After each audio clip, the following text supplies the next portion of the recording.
Olá, SBT News de volta aqui ao Congresso da Abrage, onde nós estamos entrevistando alguns nomes, palestrantes que estão fazendo parte aqui das mesas. E agora eu estou com a Cecília Oliveira, ela que é diretora aqui da Abrage, também cofundadora do The Intercept e também diretora do Fogo Cruzado. É isso, Cecília? Exatamente isso. Cecília, comece me falando, por favor, o que é o Fogo Cruzado? Uma plataforma, na verdade, que mapeia a violência, é isso?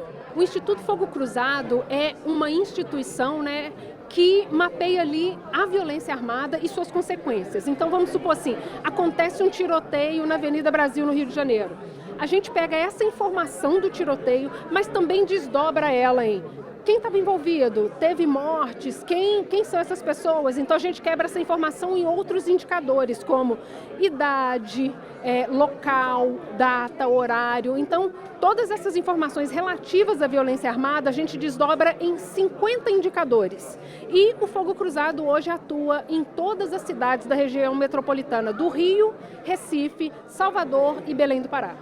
Cecília, você como uma jornalista que dedica a sua carreira também à cobertura da violência, eu queria que você falasse um pouco sobre os desafios de cobrir esse tipo de pauta com as redes sociais, que existe hoje assim, uma informação muito facilitada, aquela forma de colocar foto na rede social, tentar mapear, chegar na fonte, e também entender se foi aquilo que aconteceu. O que você fala sobre isso?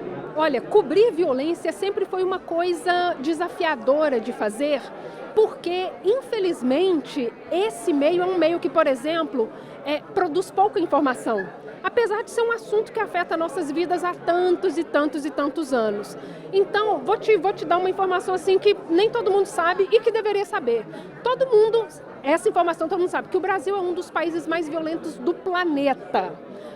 E apesar disso, no Brasil a gente não tem um índice nacional de homicídios. Isso não existe. Como que isso não existe? Não é mesmo? Então, assim, essa informação, por exemplo, é levantada por uma organização da sociedade civil que é o Fórum Brasileiro de Segurança Pública.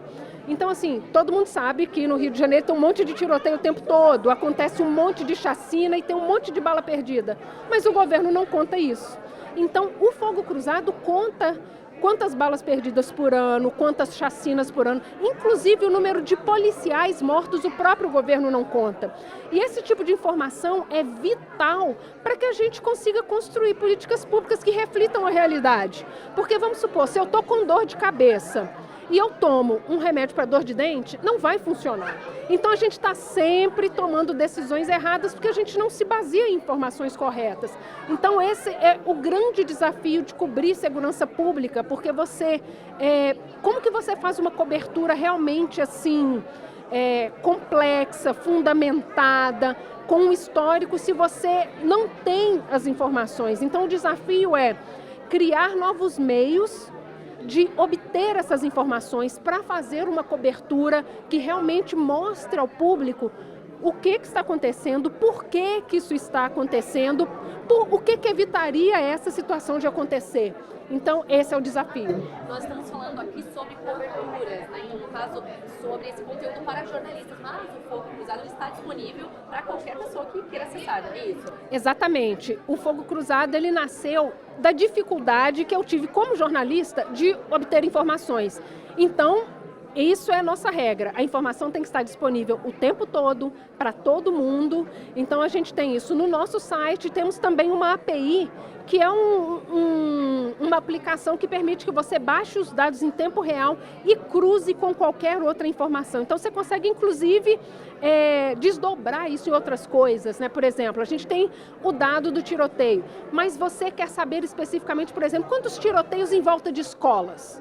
Aí você cruza as informações e tem essa resposta. Ou quantos tiroteios na Avenida Brasil, no Rio de Janeiro? Aí você cruza o endereço e pega os tiroteios. Então você consegue qualificar a sua cobertura para poder explicar, olha, isso acontece nesse lugar, com essa periodicidade e envolve essas pessoas com esse resultado. Então isso ajuda todo jornalista, mas também todo cidadão. Sociedade em geral, Cecília, hoje você vai participar também de uma mesa aqui no Congresso da Abrage sobre a cobertura de violência com outros países, essa cobertura colaborativa. Queria que você me falasse também sobre essa colaboração que é necessária para conseguir realmente fazer essa cobertura de forma mais abrangente, digamos assim, mas também com os desafios de conseguir contatos, das barreiras linguísticas.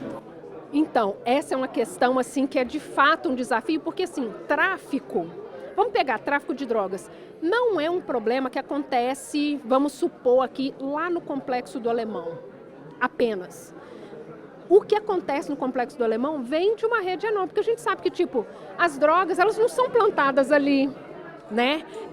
O Brasil é um país de trânsito, então o que a gente vende aqui é muito pouco. O nosso maior problema é que a gente é trânsito por tráfico internacional para a Europa, por exemplo. Então, o nosso desafio de cobrir isso de uma forma qualificada mesmo a gente precisa conversar com jornalistas de outros países. Né? Então a gente sabe que o maior mercado consumidor do tráfico de drogas fica na Europa e na América do Norte. Então eu preciso conversar com esses jornalistas para inclusive entender o que está acontecendo lá no Complexo do Alemão, o que isso tem a ver, quais são os impactos. Então o desafio muitas das vezes a gente precisa falar outra língua, mas a gente precisa ter acesso a esses profissionais. E como é que isso funciona? Existem associações que são associações de jornalistas, assim como é a Abrage. Então, vamos dizer assim, existe a Abrage para vários países e existe, vamos dizer assim, uma Abrage mundial, que inclusive, vai ser representada nessa mesa onde eu vou discutir isso pela Emília. Então, essas associações, elas congregam um monte de jornalistas. Ou seja, você se filia e tem acesso a outros colegas e você pode mandar suas dúvidas, isso é muito importante. Você pode escrever para lá e falar, olha, eu estou cobrindo esse assunto e preciso de uma pessoa que entenda sobre isso e isso. Eles vão te ajudar. E a outra pessoa que está na minha mesa, Daniela, ela é da OCCPR, que é uma organização assim, fundamental para quem cobre crimes transnacionais, porque eles congregam muitas bases de dados transnacionais. Então, eles têm ferramentas próprias que te ajudam a acessar informações que às vezes são de bancos gigantescos, não dá para você baixar no seu computador, porque é uma base muito pesada, muito grande. Então, tem essas facilidades que são esses grupos de jornalistas que te ajudam a trabalhar coisas que sozinho você não consegue, ou porque o assunto é muito complexo, porque você não conhece outros países. Então, o trabalho colaborativo tem esse benefício de você conseguir tratar assuntos que são muito grandes, mas voltado para o seu público. Porque o que eu escrevo sobre o Brasil não necessariamente vai ser interessante para uma pessoa que mora na Colômbia, não conhece os mesmos bairros, apesar de sofrer as mesmas consequências. Então, você trabalha o mesmo assunto, mas voltado para a sua realidade. Muito obrigada pela sua participação e você está acompanhando as nossas entrevistas. Continue que em breve teremos mais informações.